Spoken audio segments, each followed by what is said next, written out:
Welcome into Views from the Stands. I'm your host, Stevie B, Steve Brennan, and we got the boys all back together. It's been a little while since we all had the whole group together. The holidays has been fun. It's been really good to see you guys. You guys had a good holiday season so far?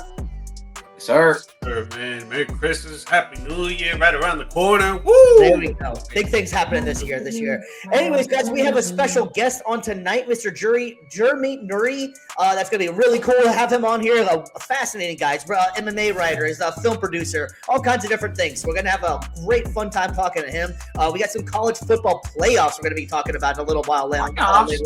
We have, it's going to affect you a lot, Mr. BC. Your Tampa Bay Buccaneers and the Carolina Panthers. We're going to be talking about that one, man. That's going to be a hell of a game coming up on the weekend, man, to finish out this whole thing. And then we also, like we were saying before, we got the college football playoffs going on. That's going to be coming on tomorrow and over the weekend. So we got a lot of stuff to go get into. But without further ado, we're going to go ahead and bring in our featured guest of the night. Welcome into the show, Jeremy. How you doing? I'm doing well. Thank you for having me. Awesome, man. That's really cool, man. So you've had a really interesting story, just reading over the bio and everything like that. And honestly, it's one of those things I feel like you could probably do a hell of a lot better job explaining the whole thing of all the things that you're into, MMA to filmmaking to whatever. Go ahead, and the floor is yours, my friend. Sure. It's been a long journey. You know, I started out as a kid kind of like a nerd. So it's the popular story in every TV show and all that kind of stuff. And then as I grew up, I got into weed, and then I sold weed. I sold drugs out of my house, and I had a long party lifestyle for a while. And during that time, I also was into fighting sports. And so I got job writing for one of the MMA websites called MMA Weekly. And I also wrote for SureDog. And it was during the time when MMA was kind of banned and it was an underground thing.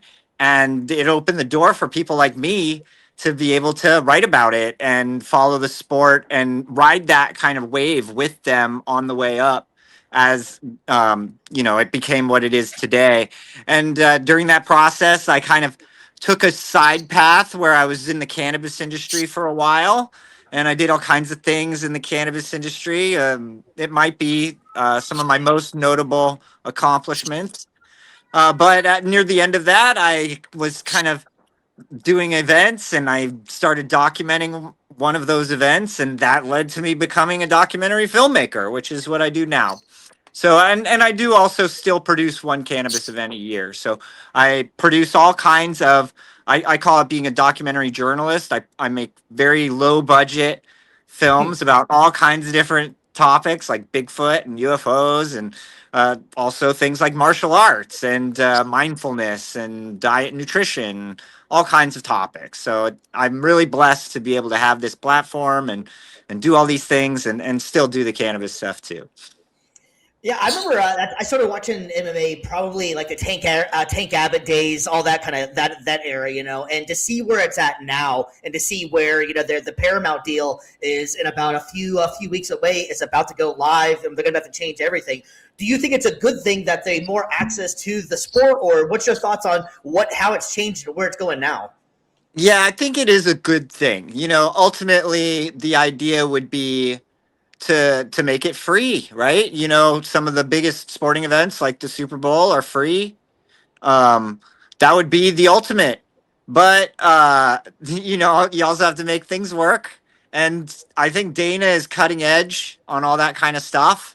So if this is real and you're going to pay like whatever they're saying, like $70 or whatever it is a year, and you get all the pay-per-views, you get everything for this $70 a year. I mean, you're going to get a lot of people that'll maybe just pay that instead of illegally downloading. And that is what he's really fighting against, is all the people who pay basically nothing versus the people he's going to lose some of the profit on these like people that were maybe getting a lot of these pay-per-views, spending a few $100 to $1,000 a year. He's going to lose some of those, but he's mostly trying to battle this piracy thing. And I think this is a great idea. Yeah, I like it as well. I mean, I'm not going to act as if I've never bootlegged it before or anything, but I think this is the perfect way to do it. If you offer people a good price and a good deal and a quality product, then it's a no-brainer to me. Yeah, I agree. And like the illegally downloading thing is great, and I do it myself. I think everybody does. And Sugar Sean's like, he doesn't know anybody who pays for it, and so like you got your own fighters saying that like this is a big problem, and $70 a year, I might buy that myself. It's really within the reach of most people. And to just have the ease of use to where it always works, and it has to work. It can't be laggy, it can't be problematic. But if it is good and you pay that, I think that's a no-brainer for a lot of people. Yeah. Definitely. I love MMA just like you, but I really want to talk about your movie stuff, right? Because I Okay. was reading off of the biography that you have there, and the kind of movies that you make are not the type of movies that people are normally going to watch and all that. So I wanted to ask, what is your thought process on all these movies that are very unusual and thought provoking than other directors would actually do? Yeah, I'm a crazy person. And so I'm into all of this stuff. Like, genuinely, I can't think of anything that I've done that I wasn't into. I mean, I guess I'm slightly not into astrology, but even that I find interesting. So I'm just like, I sold weed and I did all kinds of partying and I watched all those shows like Monster Hunters and Ancient Aliens. And I developed these like weird tastes for the obscure things in life. And then, of course, I grew up being one of those kids that like was ostracized for liking all the weird things. I liked anime when I was little. Nobody liked anime when I was a kid. And so there's all these things that I did that kind of made me an outcast, but I loved them.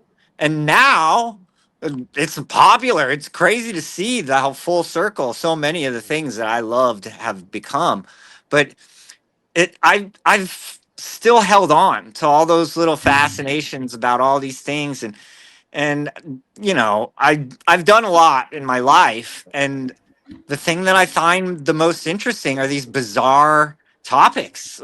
I'm really fascinated about what happens when we die. I'm really fascinated about like abilities that maybe we've lost as humans and all these kind of mysteries of life. So this allows me to kind of have an adult education. It's really a blessing where I get hands-on time with some of these people that you would have to pay a lot of money to be able to sit with and talk to. And I'm just, able to line up interviews and ask them anything I want for a couple hours. It's a really cool thing. Nice. I was gonna say, well, like again, just like everybody else, just kind of scrolling across the bio too. I'm gonna hop back to the MMA scene just a little bit. Obviously, you're big passionate about fighting, the sport around it, but also too like being able to be involved in the sport as well, not just being a casual observer from the sidelines, but being able to actually train in it, and not just train at some local gym, but be able to go 10th Planet Jiu-Jitsu, and that's places that have housed Joe Rogan, Tony Ferguson, some big names there. Eddie Bravo, your trainer. So, like, what has that been like? Your experience there, being able to train at such a popular gym, and then also too, in addition to that, being able to write for SureDog and MMA Weekly, again, two of the top promotions or two of the top journalistic institutions in mixed martial arts. Mm-hmm. Yeah, it was really, really cool at that time. 10th Planet was like a little offset gym. There was only one. There weren't all these different ones. Eddie was the teacher, and Joe Rogan was in my class. The class was separated into like the big guys and then the little guys and girls also on that side. And so I just got annihilated by these little murderers that had, studied all these things. And I was, just a newbie. And so it was really, really cool. I kind of started there in a weird way, too. My friend was the the victim of the very first twister in competition. And so Eddie twistered him in a competition. He had no idea what it was. And then he became Eddie's student. And on Sundays, the school was at this place called the Bomb Squad, and on Sundays the Bomb Squad was just open. You could just go there for free. And so my friend was like, "Let's go." And he would come over and get me, and we would go over there and we would train. And I had no official training other than watching UFC, you know, and I could do stuff. And it was really amazing to see, like, I wasn't just like completely helpless. Some of the people that would come in there came from like a striking background. And so if that was the case, I could actually do pretty well against a lot of those guys. And so it really motivated me to try and do more. I was never great though. And going to those schools was always very humbling. I Gotcha. bet. Any Uh, funny Joe Rogan stories then, or with being Oh, in the class? you know, there wasn't anything really notable, but I will tell you, like, Joe looks ridiculous when he's training. Like, he wears these things over his ears, and like he just looks like a wrestler. Like, he looks like an old school, like an old timey wrestler. And I mean, my friend used to roll with him. They would have wars, and it was really cool to see that. He was good, you know, and Yeah. everybody there was like kind of uniquely talented. You had to. He would have some crossover with the Machado gym, so sometimes we would have students that were from other schools, but for the most part, it were these people who were like into his weird style of jujitsu, and that wasn't for a lot of people. So it was a unique group. It was really cool guys. Have you ever have you got a chance to dabble into making any kind of jujitsu or MMA kind of documentary or film or anything yet, or is that maybe an upcoming project or anything? So I have one that I made. It's called Why We Fight, and I interviewed three different martial artists, shall we say. One is boxer, and they weren't successful in their fighting career, but they still train and they still do things in that world. And so the movie was basically about, why do you do this thing that is, uh, not really, you didn't get the success that you were going to get, but you're still dedicated to it. What do you get out of this thing if it isn't the ultimate goal that you originally started with? And they had really interesting and kind of motivational reasons for doing martial. I'm sure you can imagine that there's all kinds of life building skills that are based around these things that you get from just doing them and participating in the training. And so that was mostly what it was about. Nice. I wanted to ask you, just sticking with the MMA. You know, there's a lot of fans out there in the sports world that think that doing professional sports isn't as crazy as it seems and all that. But I wanted to get you to elaborate on how hardcore the training must be for MMA fighters. Oh yeah. So like, I mean, there's levels, as they say, right? Mhm. And so some people are blessed, you know.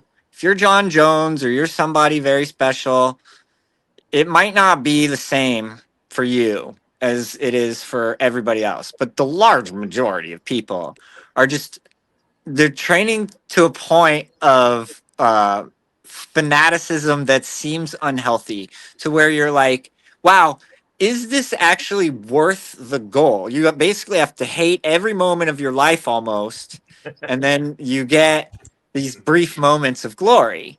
And that's true almost at all the levels, right? So the training is pretty intense, even at amateur and like semi-pro level. And so you have to be fortunate to be having the success to make it to pro. And then your training is relatively similar. You know, maybe some of the people you're training against are a little better, and therefore it becomes a little different. But yeah, the amount of training that it takes to get results, just in general, that's what's staggering. I mean, you could be lifting weights, and the what you really need to do to build your body is pretty extreme. Yeah. I was going to ask you as well, with regards to, like, filmmaking, documentaries, MMA training, just everything that you've kind of gone through in your life as well. Just again, just checking up on it.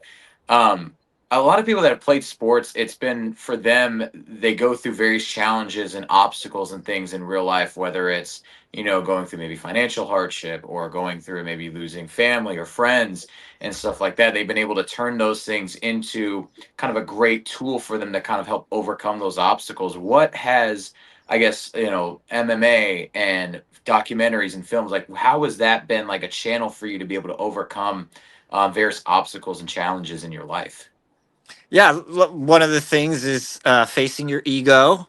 And when you are doing martial arts, especially jujitsu, uh, you're facing that a lot. You're sparring. So one of the things that I've noticed about training in some of the other martial arts, I've done Muay Thai training, I've done boxing, I've done a few of the other things, right? Um, you're mostly not sparring in a lot of those classes and a lot of that training. You're like kind of learning certain things and repeating it and going through like uh well, I'm blanking on the word, but like little training sessions where you're repeating the same actions over and over. And uh in jiu-jitsu, you're kind of sparring the whole time. Like even in learning, you need somebody that you're learning with. And so in that sense, you're tapping a lot and you're kind of learning where your limits are in a lot of ways. And I trained with girls and I had to tap out to girls, you know? A Yeah. lot of this stuff is for some guys not super easy to do and you're facing like a lot of those things head on all the time. And then just in general, when you're doing something that's extremely difficult, it makes things that are like moderately difficult kind of like, oh, whatever with these Yeah. things, And I think martial arts is a lot of that. And it makes dealing with situations in life a lot easier. And it makes all kinds of things um, kind of toned down because of how extreme the training is. Yeah, I'm glad you actually brought up the female aspect of it as well, because I think that the emergence of all like the female fighters and stuff now has been such a blessing for UFC, because they've been adding some of the most exciting fighters. It is definitely a sport that I feel like that anybody really can do. And like you brought up the perfect example, you have to tap sometimes. If an arm bar is an arm bar, it don't matter who's putting it on there. Yeah. If it's not right, it's not going to matter who it is. Have you? What's your thoughts on that? Since you were saying that you started out when it was kind of younger. And to now, have you seen like an emergence of more female fighters getting involved now, or? Oh, absolutely. During those days, it was the Dana is never going to allow females in the UFC days.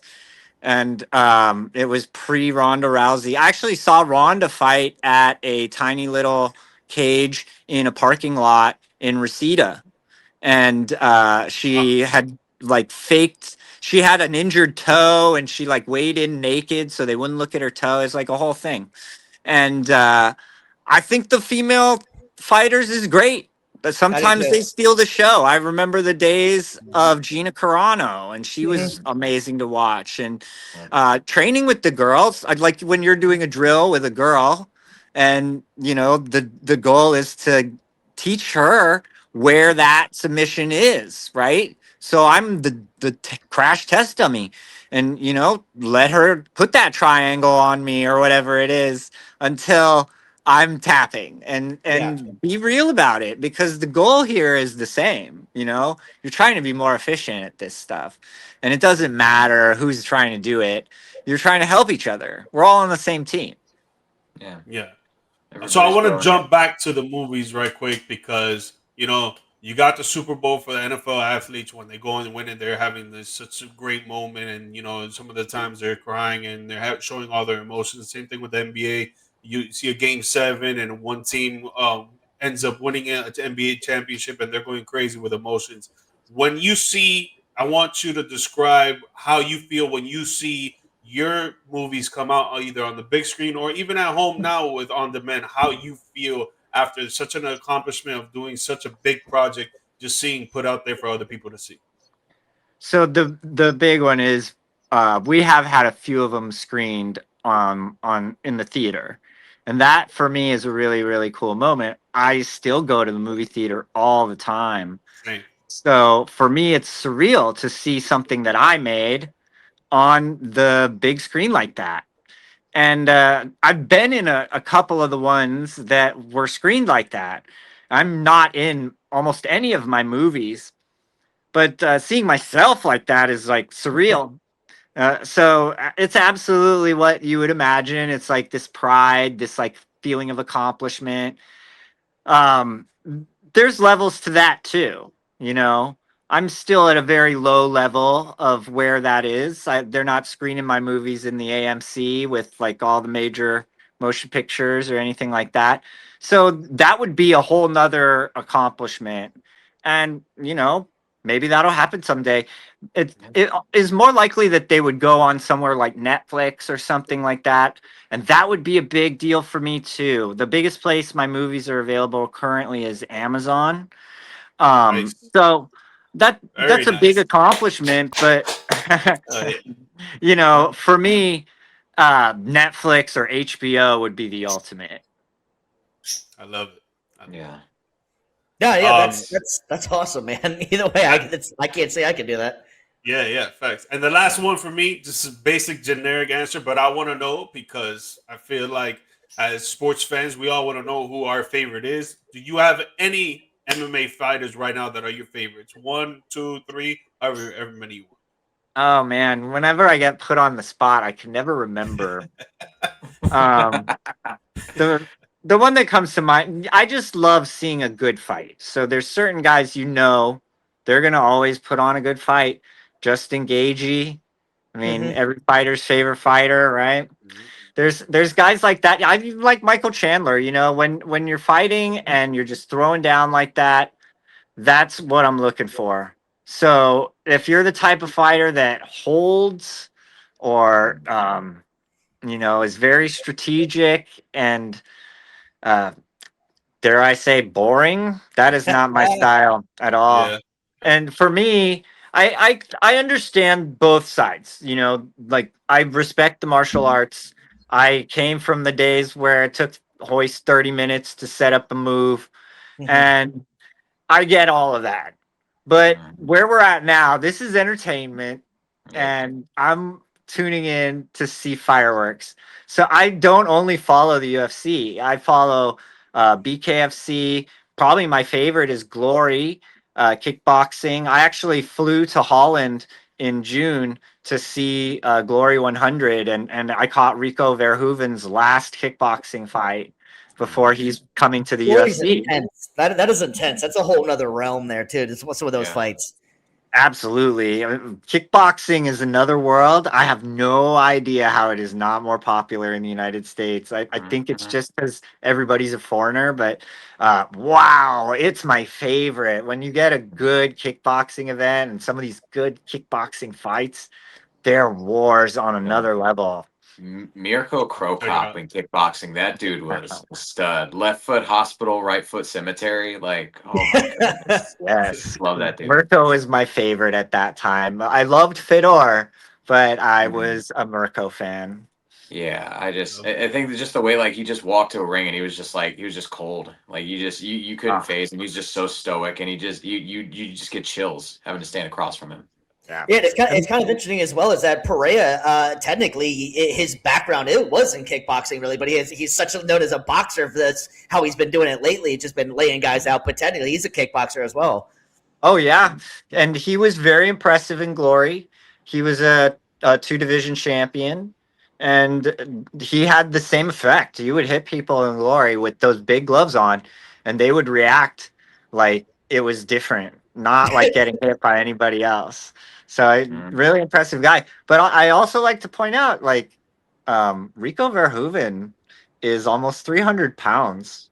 So when guys like that start to come over, this is Alex was never a heavyweight. Mm-mm. So like the real crazy ones are the heavyweights and Yeah. I want to Mark. see some of these guys come in. With the popularity of sports and starting to get on CBS now with Paramount and everything like that, there probably will be a lot more transition, a lot more people coming over. That's gonna, like you were saying, like I personally haven't heard of the guy that you're talking about, some of the 300 pounder that's in kickboxing. That's got to be a scary individual already, but that's intense. That's it. Probably that's what's coming, I assume. Yeah, this is what they should be doing right now. I mean, we've seen what they're doing with jiu-jitsu, which Mhm. is fun. I love all the jiu-jitsu stuff, but you're telling me that people wouldn't go absolutely nuts for like kickboxing rules fights? You could do Oh yeah. Pereira versus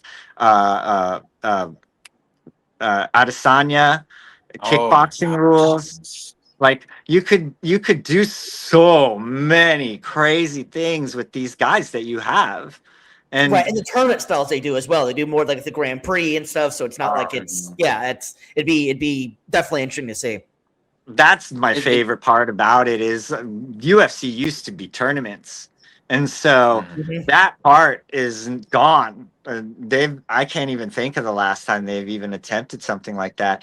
So Pride used to do some, and the tournament factor of K1 was just so incredible. Yeah. So all of this stuff is missing from the American martial arts world. If we Do you could get feel some like tournaments, ugh. I was gonna say with the popularity of the streaming services now and everything like that, UFC is basically an all-time high in terms of revenue. You think adding something, bringing back a novelty like tournaments would maybe take it to an even higher level than it already is at? I can't imagine why they wouldn't want to do some of this stuff. It seems like you got more fighters than you need, and you could just offer whatever prize as the total amount and like cut it down to pretty minimum numbers as competitors. It seems like a winning thing that you could do. You got the apex even. You could, I mean, I Yeah. don't know. There's a lot of room for these things in my eyes. And if UFC isn't going to do it, hopefully somebody else steps in. I know that K1 did a tournament not all that long ago. And I haven't been following if they've done some more since then. But I want to see that stuff again. Those are some of my favorite days in martial arts. Maybe it just takes a great filmmaker to let the world know that what they're missing out on, my friend. There you Go go. Yeah, that would send be a pretty cool. proposal. Yep. Well, That's a Mr. good Jeremy, you idea. got anything you want to promote before we get you out of here, buddy? Just my website. You know, I try to keep it up to date with all my movies over there. The latest movies I've made are I made a movie about marijuana legalization from the hemp days to the recreational days. It's called America's $1 billion War. And there's some crazy stuff that went down that people just don't know if you're just follow the news and think this recreational thing is a big success. So that's one. I made a van life movie a little earlier in the year called Miles from Normal. But everybody likes my UFO and Bigfoot stuff. If you go on my website, theskyisland.com, in my filmography, you can find all that kind of stuff. In my martial arts movies, I made a women's pro wrestling movie. I love all kinds of different stuff, and you can find all kinds of topics there. Nice. That is awesome, man. We Nice. definitely want to have you come back on here pretty soon, especially with UFC going on public with that whole Paramount thing and stuff. So we'll be definitely checking back in with you very soon. We wish you the best of luck, my friend, and have a happy new year. Absolutely, anytime. Thank you for having me. Appreciate you. Absolutely, Jeremy. friend. Jeremy, man, great stuff out there, man. Well, fellas, that was always fun trying to have someone come on. And if anybody is interested in coming on, just let us know. But we wish the best of luck for Jeremy, especially coming in the new year. Got some big projects coming up, so that's gonna be a lot of cool stuff for him. Before we get into the news of the day and everything like that, we also got to give a shout out to Varsity Sports that's also been riding with us, and they have a lot of big stuff coming up next year. I talked to them a couple weeks ago. Got some new sporting events coming on their way on their streaming platform. You can catch us live. You can catch multiple different high school sports and college sports and our shows and a couple other shows. If you're interested in that, it's on the iOS, the Android, your Apple TV, your Fire TV, pretty much anywhere you can get your social medias. Roku. And, We're on Roku. Don't forget them. So yeah, we appreciate them for riding with us and supporting us. And we try to make sure that they get out there because they're really great people and they've been helping us out since we pretty much got started with this whole thing. So without further ado, we're going to go ahead and jump into the news of the day. News from the world of sports. All right, fellas. Well, today was a big day for about 16 prolific NFL players. They got it narrowed down to this today was the cutoff day pretty much to get it narrowed down to the Pro Football Hall of Fame class. So out of up on the screen here, we have about 16 players that they all are hopeful this year. Some are repeat guys that's been around for a little while, and then we have some guys that's on there for the first time. So we were kind of going to go ahead and give you our opinions on who we thought out of this class that's right now who should make it in. But we all did agree on two of them right off the bat. So if you're not familiar with how the voting goes for the Pro Bowl, the Pro Football Hall of Fame, is that they usually have between 5 to 8 candidates that get in every year. It's off of different merits, different longevity. Also, in 2020, because of all the things that happened with COVID, they allowed more people in. So that was kind of the outlier year. It's generally anywhere between 5 to 8 people that make it in. So we're going to give you where all we thought our 5 should be. We all have both agreed, and I feel like most people, if you're looking at the list on here, are all going to agree. Drew Brees and Larry Fitzgerald this is their first year on there, and I don't think they'll be on this list for very long because I think they're getting in first ballot, first time Hall of Fame. What's you guys' thoughts on Drew Brees and Larry Fitzgerald? We all agreed off camera that, this was our guys. BC, man, what's your thoughts on these guys?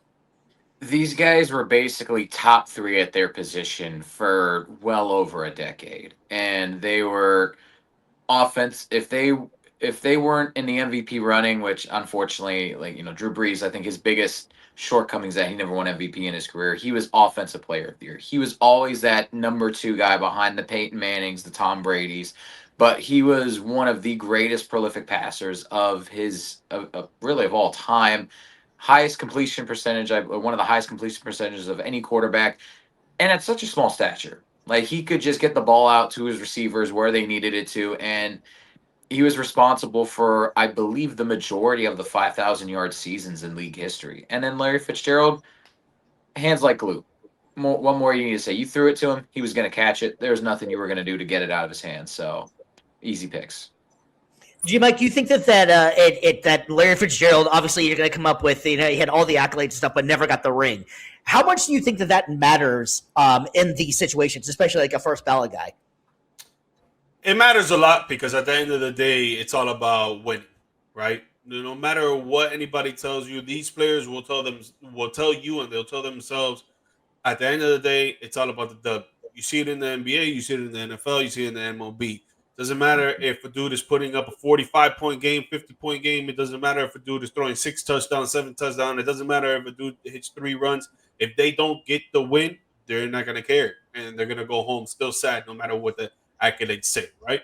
But with Larry Fitzgerald, just like BC said, man, top 3 in his position for over a decade, bro. Same thing with Drew Brees, but Larry here, man, 5 seasons that he had 100+ receptions, 9 seasons where he had 1,000+ receiving yards, 5 seasons where he had 10+ TDs, and he was the heart and soul of that Arizona Cardinals offense for more than a decade. And when it comes to Drew Brees, man, very underrated at his position because of his height. He was like, what, 5'7", 5'8", maybe 5'9"? Dude, I'd give him maybe 5'10". I think I'm 5'6" and 3/4. Hey, Pro Football Reference says 6 foot, so it's still small for his position. You could barely see over the offensive line where guys are 6'5" to 6'8", 300 and something pounds, so you can't see over them, and you can't see to the right of them, you can't see to the left of them. And with that being said, he had 14 seasons with the Saints, right, that throwing 24 or more passing TDs, only threw for under 2,000 yards once in 19 years that he's been playing. He's the Super Bowl champion, and he holds the record, the second spot in NFL history of most passing TDs with 571, right behind the GOAT, Tom Brady. And Tom Brady had 649. You going to tell me that he's not going to be our first ballot Hall of Famer? Tripping. This is what also makes sports a lot of fun, too. Thank you for checking in as well. We had got Breeze, Fitz, Gore, Vinatieri, Luke, and Witten. That's a hell of a combo. I definitely see pretty much all your points on that one as well. Which kind of goes to what we were saying as well about the rings, really, because I think Frank Gore could be my after pick on this one, because we both, like we were saying before, we all agreed on Breeze and Fitzgerald. Frank Gore, just the longevity of what he was able to do, the amount of time he played, being able to stay healthy. He did not win a ring. That was one of the only things that you can't say about Gore. But he was just one hell of a player the entire career. He never, until it kind of fell apart at the end. But that's everybody. But he played so many seasons, and I agree. I think Frank Gore should be in this group he's gonna be my next pick on here for guys getting in. Yeah, I definitely have Frank Gore up there too. I would say for my fourth, it's kind of, when it comes to 3, 4, and 5, it's kind of like they're all there at the line, right? But I would say Frank Gore. I'll put Adam Vinatieri because I think he's one of the GOAT kickers. I mean, this guy has won so many games for the Colts and Patriots for them to keep going into the playoffs or even into the Super Bowl. So I feel like you got to put him there. And then this one is just more biased for me. Jason Witten, I feel like he was the ultimate safe security blanket for quarterbacks. Like just dumping the ball off to Jason Witten, you know that he was going to catch the ball and probably get like 10, 15 yards after the catch. So that's more of a bias. But dude, Willie Anderson, Eli Manning beat two great Patriots defenses to win Super Bowls. Luke Kuechly was the greatest middle linebacker, in my opinion, when it comes to intelligence. I mean, they're all there, bro. Honestly, they're all there. So I'm gonna disagree a little bit with Frank Gore just because my remaining 3 picks have a little bit more to do with just because of where they're at in terms of their eligibility. I think that, and Steve, you're gonna love this. I think that Reggie Wayne is long overdue. I think for a Hall of Fame spot. His longevity, what he was able to do as a number 2 receiver alongside Marvin Harrison, can't be understated. They form him, Harrison, James, and Peyton Manning and Dallas Clark form one of the greatest offenses in league history. I think the same thing needs to be said about Torrey Holt, Bruce, Kurt Warner, and Marshall Faulk in The Greatest Show on Turf. I think that those guys, again, they retired. Holt's been retired since 2009. Wayne's been retired since 2014. I feel like that's been plenty of time that they've had to wait. I think it's their time now to get in. A lot of these other guys on the list, Willie Anderson, you kind of critique. He's been there even longer than both of them, but I don't think he had necessarily the peak that is worthy of a Hall of Fame candidacy. And a lot of these other players kind of retired after guys like Reggie Wayne. Darren Woodson kind of in that same category. He peaked in the 90s, was part of a great Dallas Cowboys defense for sure, but I just don't see him quite at the same level of Hall of Fame, maybe Hall of Very Good. And then my final pick, we've been going mostly offense this entire time. I'm going to go with Terrell Suggs. Defensive Player of the Year, Defensive Rookie of the Year, multiple time leading the league in sacks, one of the greatest edge rushers of his generation, and Super Bowl champion in Baltimore. So and again, one of the scariest defenses of the 2000s and the 2010s. And he was basically the guy that was getting after the quarterback the majority of time. So I got to make Terrell Suggs my number 5. Yeah, you took a couple of them that I was going to go with there as well. So I agree with you. T Sizzle is going to be my guy as well. T Sizzle. Yeah, he's got to get in there, man. One of the most dominant defenders, scariest individuals on the field. Just absolutely amazing. And I've been saying as well. We've been talking about this for a while. We did this last year too. You got it right for me too. Reggie Wayne. Reggie Wayne needs to be in there. He has been on the list shorter amount of time than Torrey Holt, and I do agree that Torrey Holt deserves to get in there, but I think Reggie Wayne's numbers were just a little bit better. And also Reggie Wayne did it with Andrew Luck as well, and he was there with the Indianapolis for a while. He had longevity. He played for a hell of a career. So I'm just trying to get him in the Hall of Fame for quite a while. So I would go with Reggie Wayne as well. But give me Suggs, Gore. And we already agreed on Fitzgerald and Breeze, but give me Wayne in there as well. So yeah, that's me, my picks in there, Mr. G. Mike, what's your official ones? Number 1, Larry Fitzgerald. 2, Drew Brees. Number 3, Frank Gore. 4, Adam Vinatieri. 5, Jason Witten. All right, and then for me in no particular order: Drew Brees, Larry Fitzgerald, Torrey Holt, Reggie Wayne, and Terrell Suggs. Yeah, and I'll round it out with, like you were saying as well, no particular order here: Frank Gore, Drew Brees, Larry Fitzgerald, Reggie Wayne, and Terrell Suggs. Man, that's such a hell of a class in there too. And I honestly would love to put Adam Vinatieri in there on the first in that group. But I feel like with a kicker, he's definitely going to be getting in because there's no one that really changed the game like he did for the era that he played. Maybe Justin Tucker or something like that later on, but with his legal issues that he had, that be hitting the brakes a little bit. But he's like Voldemort. You don't say his name. Yeah, exactly. You can't talk about him yet until he comes back in the league. But anyways, Vinatieri, I think there's no brainer and no doubt about that he, if not this year, maybe even next or so, will be in there as well. So I would love to put him in there, but that's going to round out my my top ones in there. Yeah, quick shout out on my cousin Junior, man. Joe Flacco's not better than Drew Brees. Sorry. Oh, my word. I'd say some cannabis right there, man. That's 24/7 with him. Yeah. All right, fellas. Well, we're these guys all. You have to start from somewhere, man, and they would love to be playing on this one, man. We got the college football playoffs coming up starting tomorrow with playoffs. Yeah, I don't know if you heard that or not, but the playoffs. So, anyways, yeah, we had the. We have the college football playoffs. Joe Flacco slander. Oh man, old man Flacco. You know, it is impressive what Flacco's been able to do. You know, I mean, he's not better than Drew Brees. I'm God, sorry, not even better than Baker. Better than Baker? Damn. No, I'm saying he ain't better than Baker. That's my thing. He still comeback player of the year from Baker like 2 years ago, man. I'm still pissed about that. Baker was MVP in the first 3 weeks, and now he's turned into. Hey, first 5 weeks. Shut up, man.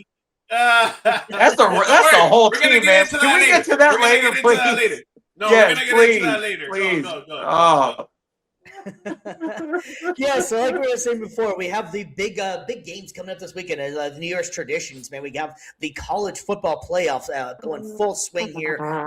It's getting down to like the Big Eight here, you know. And G-Mike, I know you're excited. Ohio State, going back to the early 2000s, where got robbed, in my opinion, from Ohio State off that BS pass interference call. How are you thinking it's going to favor out this year, though? Two completely different offensives and completely different teams.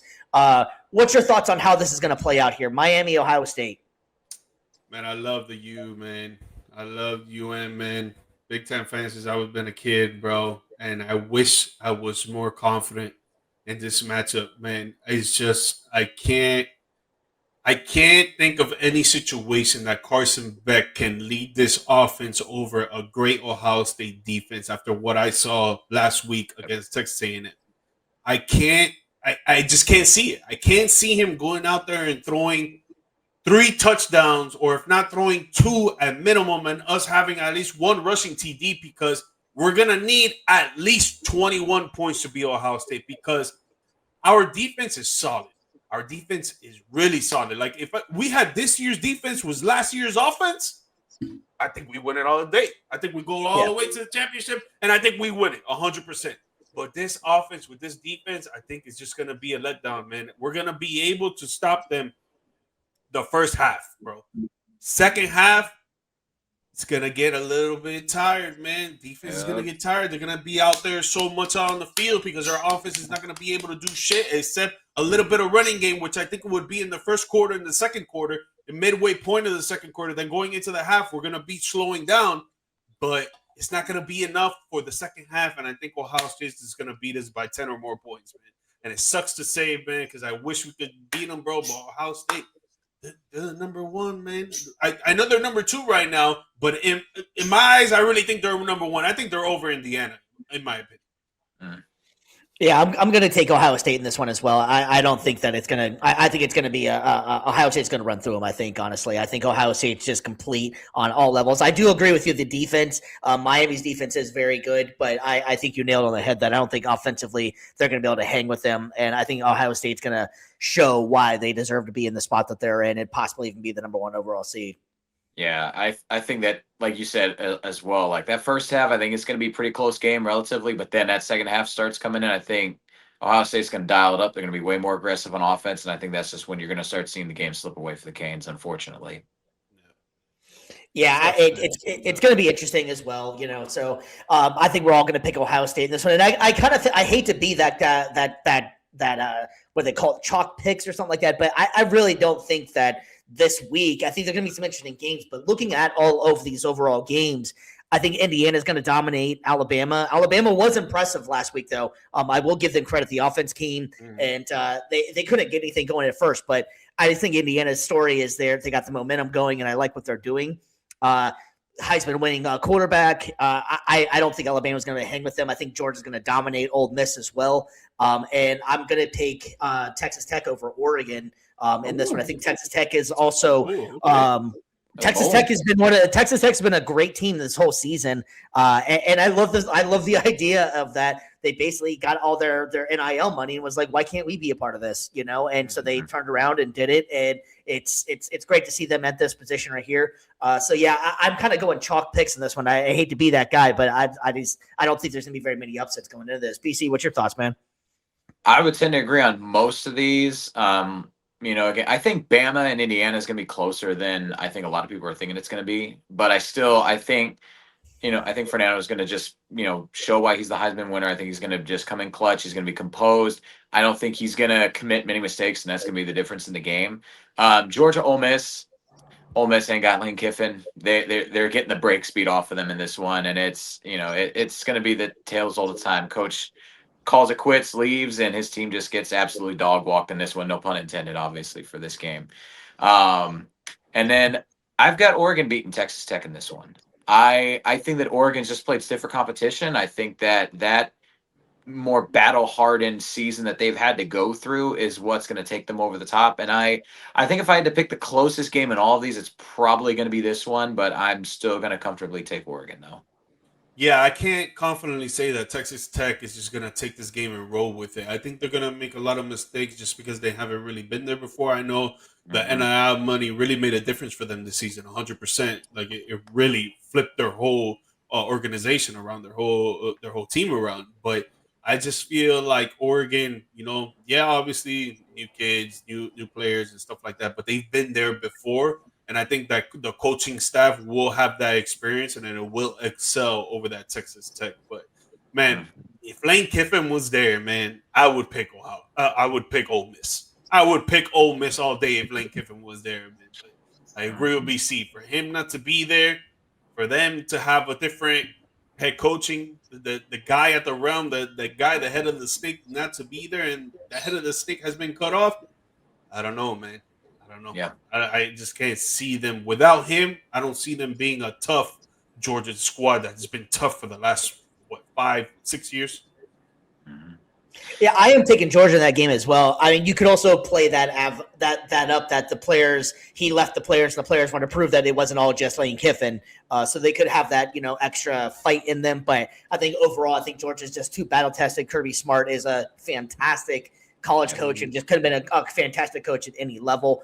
So I hate to be like I was saying before. I hate to make all like the pretty much no upsets really, but I just don't see them really happening this one. I am interested in seeing the Indiana-Alabama game though. I do think that one's going to be a lot of fun to see, but I just like the way Indiana's playing, and I think that story continues on, man. It's fun. It's awesome. And hey, I have no dog in this. I have no dog in this fight, and I was born in Indiana, so go Hoosiers. No. Yeah, seriously, get some new blood in here. Like we've been getting the same teams for the last 10 years. I'm all for it. It's Big Ten, but I'll take it. And then I will say this: Texas Tech, the only chance I see them winning this game is if somehow it could happen. Chiefs ain't in the playoffs no more. You could sneak Patrick Mahomes into Jersey. He could turn back the clock a little bit. Red Raiders uniform, or if he's somewhere on the sidelines, maybe bring some good mojo with him or something. That's pretty much it. If he ain't at that game, they could. Not happening. I'm gonna pray. I'm gonna pray tonight. I'm gonna pray tonight. I'm gonna pray in the morning. I'm gonna pray before the game. We play tomorrow, 7:30. Yeah, man. New Year's Eve. Miami, do it for us, baby. Hey. Yeah, so we're gonna move from the college game and move over to the pros, and this is gonna be one hell of a weekend for multiple different reasons. You got the NFC South, Mr. BC's stomping grounds on the line. The Carolina Panthers and the Bucks. You got the Ravens and the Steelers fighting for that last weekend to make it for the AFC North. BC, I can tell this one's already getting to you, my man. What do you think is going to happen this Sunday? And how the hell are we both almost in this situation where Indianapolis was doing so good, and now they're not even in the playoffs, and now you guys are doing so good, it may not be making the playoffs. Didn't have to be this way. It didn't have to be this way. When she's Sing it. Sing it, G-Mike. Just sing it, man. Didn't have to be this way, man. We had everything in the bag. Even if you lose to the Patriots, I could accept that. To the Bills, I could accept that. And just accept the fact that we're just going to be a team that gets bounced in the first or second round. I get that extra paycheck come the second week of January. It was going to be beautiful. I was going to set some money aside. I was going to maybe take the missus out to a nice dinner somewhere. Todd Bowles, you ruined it. Ruined everything. He said Todd Bowles. And Baker. I still love you, but you're not off the hook for that. Like that interception with Mike Evans in week 16 was unforgivable. That was awful. Gosh. I didn't want to interrupt his rant. I didn't want to interrupt the rant. Don't do my dog Steve like that, man. Don't do my dog Steve like that, man. No. The Bears play, I believe, is August 22nd of 2026. Something like that. Yeah, it's something in that area and that date. Feel you're single. Brew from the business. How is she? Oh my word! She's taking our Facebook profile and using it for horrible purposes. I love you, babe. Love you. She's in the other room right now watching. Thank you for the views. Yes. Thank you for chiming in, honey. Share it, give it to any, and pass it along to everybody. Oh gosh, yeah. Losing gets passed along to everybody apparently. Oh, it's just awful. Well, the fact of the matter is that even if the Bucks beat the Panthers on Sunday, we still might not win the NFC South.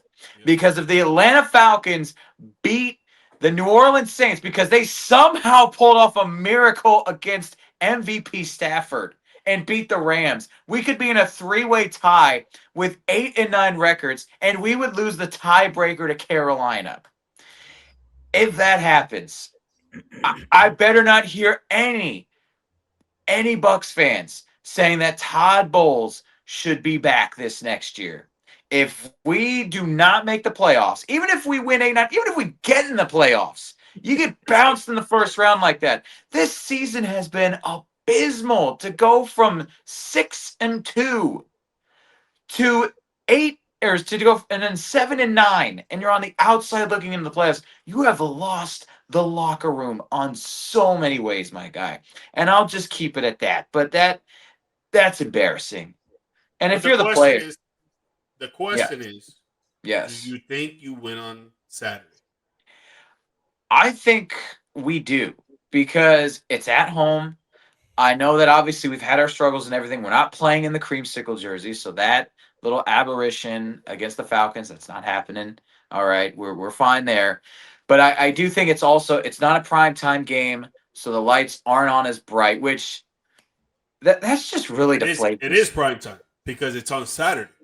Well, yeah, but I think it's like the first game on Saturday, right? Aren't there two games? 4:30. Yeah, so it's not the prime time slot on Saturday. It's not Saturday Night Football. So, but that's even more deflating. Is to say that as a fan, because the lights aren't on bright and we're not wearing our like favorite uniforms, we are somehow we can somehow win. Dream. Oh gosh, we'll go back to that comment. I want to see that again. I got you. Hold on. Oh my gosh, this is what he said first. As a bar, whenever you stage a beard growth. That is so funny. I legit was going to shave because I have this shitty beard thing that like I just ran out of time. Let it grow. I didn't think it was actually going to notice it, but thanks to HD cameras and lighting, it works wonders, I guess. So I can only hope to become a real boy like these gentlemen up here. I'm a real boy. Thank God it's not my boys roasting me again. Look. Or your wife, for that matter. Or my wife, gosh. I do think that the Bucks pull it out on Saturday for sure, but I don't know if we're making the playoffs because again, the Falcons have a 54% from what I've last seen. They got a majority chance of beating the Saints. So I don't know, man. We'll win. I think we'll win, but that doesn't mean we're in. I'll just say that. I hope that you guys win because at least one of our teams will be in the playoffs. I do But too. I want that extra paycheck, man. I need that. but do I believe that they win? Negative, man.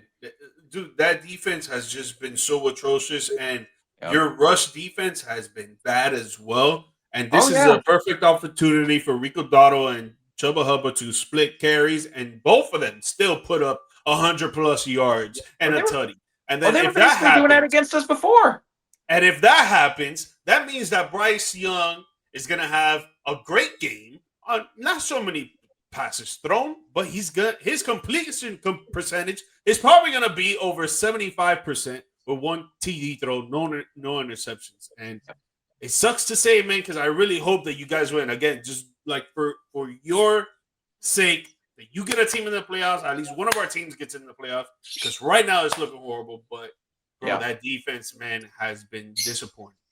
And that's supposed to have been Todd Bowles' specialty. That's supposed to have been his calling card, is the defense. And I know we've dealt with injuries. I know we've dealt with setbacks and adversity. But guess what? We've dealt with it before. But we've never been this bad before on that side of the ball. And it really does look like a lot of players have just checked out.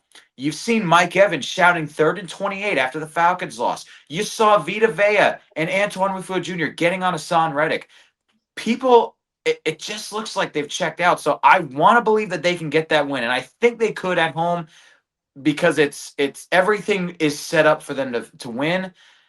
But I just have a sinking feeling in the pit of my stomach that it's that they're gonna drop this one, and if it happens, maybe for the greater good, we move in a different direction next year. I don't obviously I never like advocating for people to lose their jobs and stuff like that, but this ship is sinking and you need to find a way to fix it fast, and that might mean a new direction. So I'm kind of leaning towards Carolina in this one, man. I'm not gonna lie. I'm hoping the best for you, but yeah, man, it's gonna be difficult. I'm leaning towards Carolina. I just like the way Carolina's been playing, and the run game's been great, and like you're saying, the defense. I'm hoping for the Bucks. Just like we were saying, I feel bad for you because I know how much you love your Bucks, but if my team can't make it, season. It's the 50th season. We were supposed to celebrate this, put that logo on a championship ring, and then we do this. Yeah, man. Yeah. So there's also another major game coming up this weekend. We got the Steelers and we got the Ravens. And man, going into if you would have took this game week 1, you would have thought, okay, hey, this makes sense that the Ravens are in. But as the season went on, the Ravens fell apart. They went on. Lamar got hurt. They just fell apart completely. Put together enough to get to this spot here, fellas. What is going to happen on Sunday with this game, man? Dude, I'm just glad John Harbaugh finally gave the ball to Derrick Henry. It was like, wow, I have one of the best running backs in the league. Oh my God. Let's probably maybe, I don't know, let him run the ball. Let him get over 20 rushing attempts. Let him try to get multiple touchdown game again. Let him try to get so many damn yards over 100, 150 yards. Maybe it could work out and maybe we can win. Yep. Yeah, no, it is kind of weird that they were doing that. They haven't been giving it to Derrick Henry like that. It finally shows up, and it could just be also a preview for the Packers coming up. That might have been the writing on the wall to how to beat the Packers right there, as well as just run all over them. So, you guys got any thoughts or any prediction that you guys want to lay out there for the Steelers Ravens game?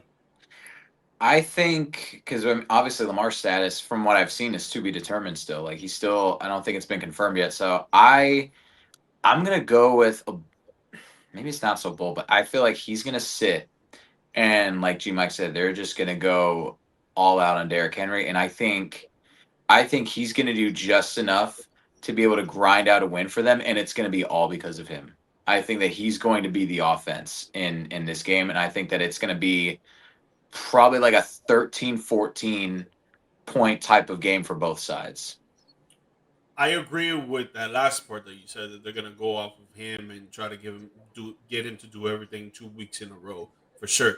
But I disagree with the fact of the Ravens winning. I just think that the Pittsburgh rush defense is way better than their pass defense by a huge margin. And I think that they'll be able to stop Derrick Henry and keep him to like maybe under 70 yards. If he does get a TD, it's because they got into red zone. But I don't even think Baltimore Ravens are going to get into the red zone. I think, if anything, most of their points are going to come from field goals. So I would take the Steelers in this one and win it, eventually get into the playoffs. Yeah, no, I'm going to go with the Steelers as well. I especially if Lamar doesn't play, I think that the Steelers will do just enough to make it in the playoffs, and I think that they'll get this win and clinch the North. But what a wild division, man. Cincinnati's not it. That wasn't a factor. Obviously, Burrow got hurt. So Cleveland had probably one of the best defenses all year, if not the best defense all year, and they only win like 3 games. It's just, and then they set up this whole scenario because they knocked off Pittsburgh last week. This game is so awesome. You got to love the NFL Sundays, man. There's just always something going on, always some awesome stuff going on. And like we were saying before, too, is as you can see the graphic up here, man, there's going to be one hell of a playoffs. I really like all these teams that are in. I really feel like you could make a case that that they could really make some noise. And so next week we'll definitely be obviously talking more about the actual playoffs because we'll have everything played out. But man, there's going to be some interesting teams. How about the excuse me, the AFC East? And you got the New England Patriots clinching the AFC East. I mean, who would have thought that one coming? The Bears are back. It seems like they won the NFC North. I mean, no one really picked a lot of these in here, so I think the playoffs are going to be really interesting this year on the teams that I don't think that many people had going into these ones. And we could also review our picks for the division. Please maybe next week as well, just for a good laugh, because we got some right and some we got wrong. So. L's everywhere. Yeah, absolutely. All right, well, so that's going to wrap it up there, and we're going to do one of our favorite segments, which everybody loves on here. We're going to wrap things up with our down bad debate. It's time for the Down Bad Debate. All right, tonight's down bad debate is going to be a little bit different. We're going to try something a little bit different than we usually do. We usually just put some sort of graphic up and kind of debate on what we got going on. We are still going to have a debate, but we had a controversial statement, surprise from fries, from Draymond Green, and it was an interesting topic. And so we're going to go ahead and play this segment for you right quick, and then we're going to give our thoughts and see if we agree on what he's thinking here. Oops.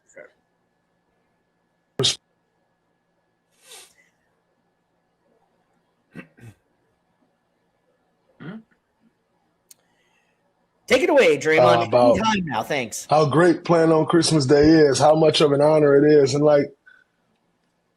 yes, it is an honor to be considered one of the draws, the great draws that is in the NBA. When I say draws, I mean media attention, eyeballs.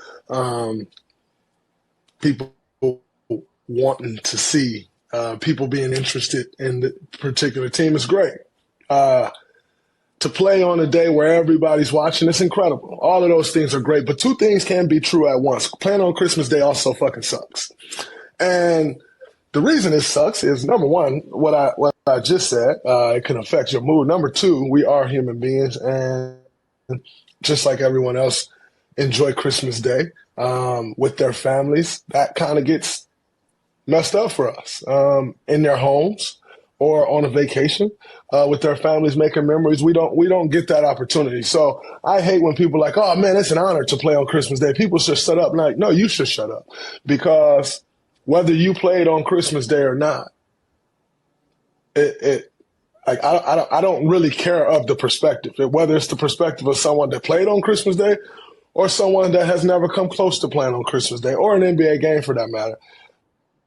My stance on it is the same. Playing on Christmas Day is great. It's fun. You get all the eyeballs, but you miss family time.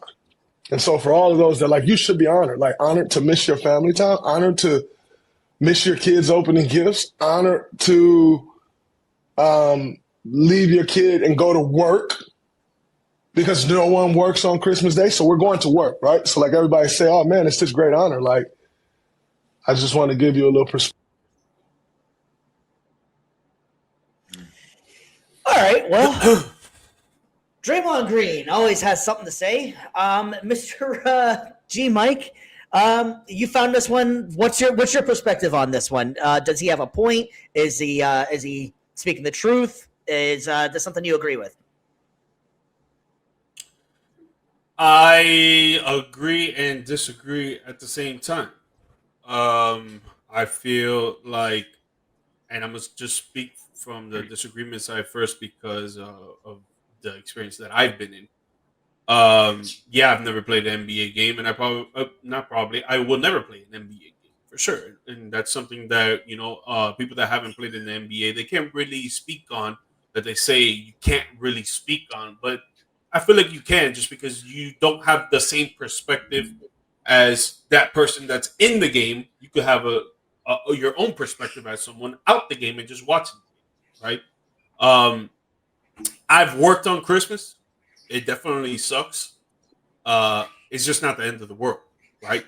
But I do understand what he's saying that he'd rather be at home sometimes and be with his kids and play with his kids, watch them open their presents and all that. I truly believe that he really believes that. But I would bet a lot of money that if he never played on Christmas Day, he would be advocating on why the fact the Golden State Warriors have never played on Christmas Day, why they never been chosen to play on Christmas Day. So I think it's a double-edged sword. I do agree with what he's saying that playing on Christmas Day must suck for sure because you want to be with your family and friends.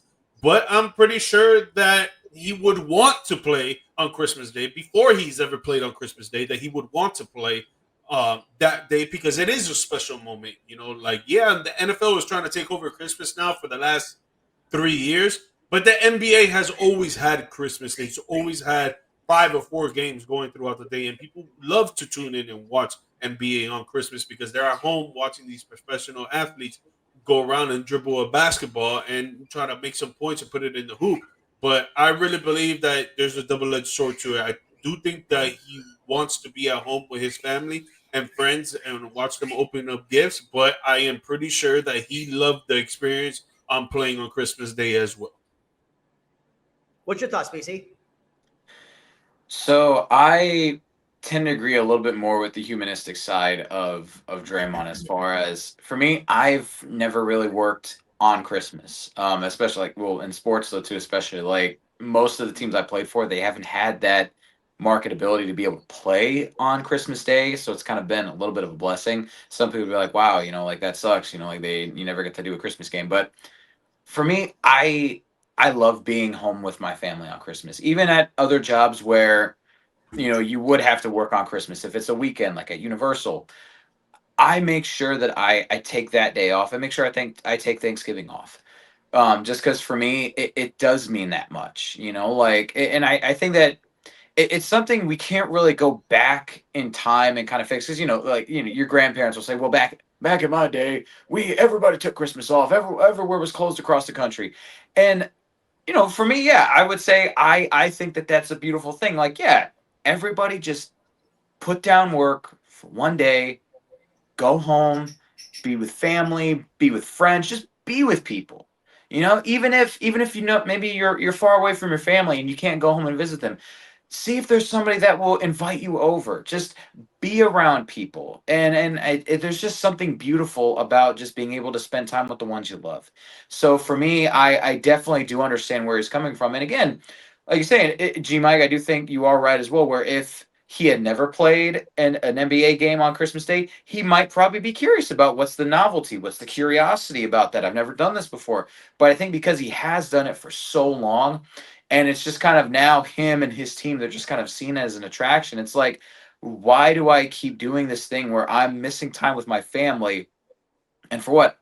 Another year of continuing to miss Christmas. I get it. It's cooler, but it kind of loses its luster after a while. And so I think for me, that's why I just tend to side more with the, I guess, for lack of a better term, just traditional side of I'd rather be with my family. I'd rather spend time with my family because, you know, there's always going to be time for work, whether it's in basketball or whether it's post basketball. But time with your family, you never know when those times come to an end. And so it's like it's really important, at least for me. I know everybody's different, but for me, I want to cherish that time that I have with family. Like being able to see my kids grow up one day, being able to, grow old with my wife. To me, it means that much more. Yeah, and I think you definitely have valid points. It's very it's a tricky, touchy subject for some people. Whatever. Yeah. I think the problem I have with what he's saying is one of the last statements that he said, and it was the fact that nobody works on Christmas Day. That's not true at all. That's where I kind of get even kind of frustrated about it, because I've had a lot of experience. I work in a hospital on it for a regular day where there are plenty of people are working in there because people have to take care of it. I was also in the military. Whenever I was in the military, we were out to sea and taking care of people on Christmas Day. So the fact that you have this thought that it's so special that you're playing for 3 hours to play basketball on Christmas Day, to be entertaining, to do a profession that you love, that you would love to be, that you love to be a part of. That's where I kind of get frustrated on it. Now I understand, and I'm not going to be a total dick about the whole thing. All I'm saying is that you have to kind of think sometimes whenever you're making statements like nobody works on Christmas Day, because there's plenty of people that work on Christmas Day, and do they want to? Not necessarily, but they have to, and they do it. And then they do it, and they go spend time with their family whenever they can. So the fact of that you're making this whole thing about that you have to play on Christmas Day, I understand the fact of, yes, it is a little bit of a sacrifice that you have to make, that you're going to miss a little bit of time with your family and stuff, but it's playing basketball in front of a bunch of people. And the other aspect is that it's a family thing as well, is that a lot of people get together and watch these games because they're excited, and it is an entertaining thing. So you could also look at it as that aspect of that you are bringing joy to a lot of people that are at home or doing whatever they are to do. It's a break for them as well. So that's where I get the fact of nobody works on Christmas Day. That line, I think, is where I lose him. I understand what he's talking about, but to make such a broad statement, that's not really fair. Yeah. He really shouldn't have said that, for sure. 100%. He shouldn't have said that, because it's like us, right? I really hope that we get to the point that we could be this big time reporters across the nation, wherever the hell it might be. I really hope that does happen for us. But I was talking about it with my wife the other day. What that comes with, we're going to have to work on holidays. I hope you guys know that. Thanksgiving, Christmas, New Year's, Halloween, Valentine's Day. It doesn't matter. We're going to have to work those holidays, right? So it's like you wanted the profession, and it's not like Draymond Green got drafted in the 1950s. No, Draymond Green was drafted in 2011. Yeah. NBA Christmas has been going on for a long time.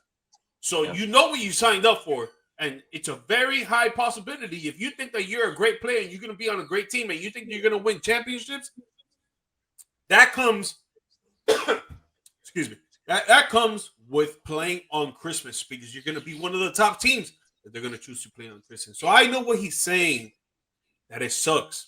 And for sure, it sucks. 100%. That must suck, playing on Christmas, just like when I had to work on Christmas, when other people out there that are more important at their jobs than I am have to work on Christmas, it sucks. But like Steve said, you got to do it. And it shouldn't be, oh, yeah, this and that. Oh, I hate it and oh, whatever. Oh, nobody works on Christmas or whatever. No, it shouldn't be that negative connotation. It should just be like, you know what?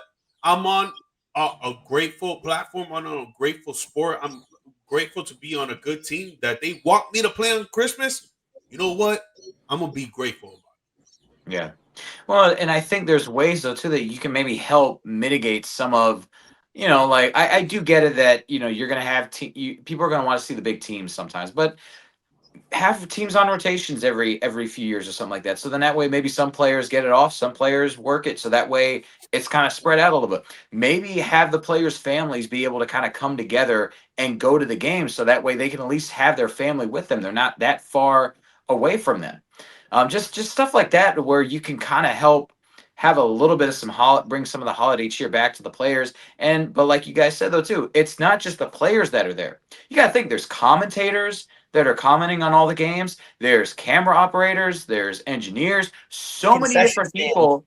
Exactly. And I was just speaking specifically to the broadcast. You also got the in-house production, you've got security, parking. There's so many people that do have to work those games for you. So it is one of those where everybody does have to pitch in and do it. And maybe there's something that the league can maybe do to kind of help offset that. Because again, we can't go back to we can't go back to the times where everything just shuts down. And even back then, like you said, Steve, you're military, you're overseas, you don't get to fly home for Christmas, not all the time, because you're stuck in some country somewhere. So it's one of those things where how can we make the best of the situation? And it's good to raise awareness about it, but like you guys were saying, to just generalize it all like he did, that there definitely could have been a better way of saying it. Yeah, I think agree. he just And- messed up there saying that no one works on Christmas or whatever. Yeah. Dude, like you're not really thinking. Police officers, EMTs, nurses, doctors, like you're not really thinking, dog. Yeah, nobody should Yeah, have no, to. and I think that's like kind of sums it up really of that you're not really thinking of all the other people, you're thinking of yourself that's just in this situation that you have to go play basketball on Christmas Day. And if you like, it's almost at the point of like if you're out of love of the game that much of it that you don't want to play on Christmas Day, that's supposed to be NBA's biggest day of the year, then you got some other things going on for you. I'm sorry, but He's played long enough. He could call it a I'm career. retired, buddy. he could. You're a 4-time champ, dude. Yeah, defensive player of the year. Come on. And on his team, he thinks he's the best player still. So you may have that going for you too. So, anyways, all right, ladies and gentlemen, we are going to Whole wrap other it episode. up. On episode We are going 62. to, we are right. We are on. Yeah, we are on to the next one, and we are super thankful for you guys for watching and supporting and showing the show to other people and sticking with us as much as we can. We also have the new year coming up. That'll be tomorrow, or actually 2 days from now. So happy New Year in advance to everybody that's watching. If you're catching on the post, you'll get the actually too. So it'll still be New Year. So happy New Year to everybody out there. We really appreciate it. Be safe. And try and be as productive as you can on New Year's Eve and New Year's Day, and watch some great college football and some NFL football. Mr. G, Mike, anything for the people, man? It's all about the year. Yeah, eh? guys, happy New Year, man. I hope you guys have a blessed year. Yeah, all about the you. Hope you guys have a blessed year, and I hope a lot of your wishes and goals come about. And if you guys are into sports gambling, I run a Telegram channel where we offer sports gambling slips daily, and we can get you to 10, 25, 50, even $100 of daily winnings, and you only pay $10 a month. And we have an affiliate program as well where you can get some extra cash on the side. If you're watching the live episode, boom, the link is up in the chat. If not, if you're watching the recorded episode, you see it pop up on your screen, as well as my social media accounts where you can send me a DM, start a conversation, and see how we can get you on and rolling. Mr. BC, man, at the end of the year, what you got for the people, man? I'll say, man, no matter what you guys have been going through this year, just know, just like it's a new day, it's a new year. Set goals for yourself, but don't just set some abstract ideas. Put some pen to paper, actually come up with something concrete, put it in writing, put it out there, because then if you're seeing it, if you're visualizing it, you're not just putting it in your head, but you actually visualize it, tends to hit a lot deeper. You tend to follow those goals a little bit more, and just start with something small. Don't go with something too drastic. Maybe make that your end of the year goal. But just take those small little steps, day by day, week by week, month by month. You'll be able to accomplish those big goals at some point. But if you guys want to catch up with the journey, see how everything's been going so far, you can follow me on my social medias at BCTheBrand_media for Instagram, BC The Brand on Facebook. Been just doing a lot of stuff. We're working some of the stuff with the website. We're working stuff with LinkedIn, just trying to build the professional portfolio for voiceover work. Camera work, public address announcing, you name it, I'm trying to do it. Again, that's BC The Brand. Absolutely. And I like to say it one more time, please give us a like, subscribe, and pass it along to anybody and everybody. There's going to be a big year for us in 2026. We really appreciate everything. 2025 has been amazing for us. We've grown exponentially since we started this podcast. So we're going to be up to 62 in the new year, and it's going to be a big year for us. So thanks for coming along the journey with us and the ride, and we really truly appreciate everything you do. For Mr. BC, Mr. T, Mike, I am Stevie B. Maybe one day I'll grow a beard according to the fans. Anyways, have a great night. Happy New Year. Be safe out there, and just be safe. Have a good night.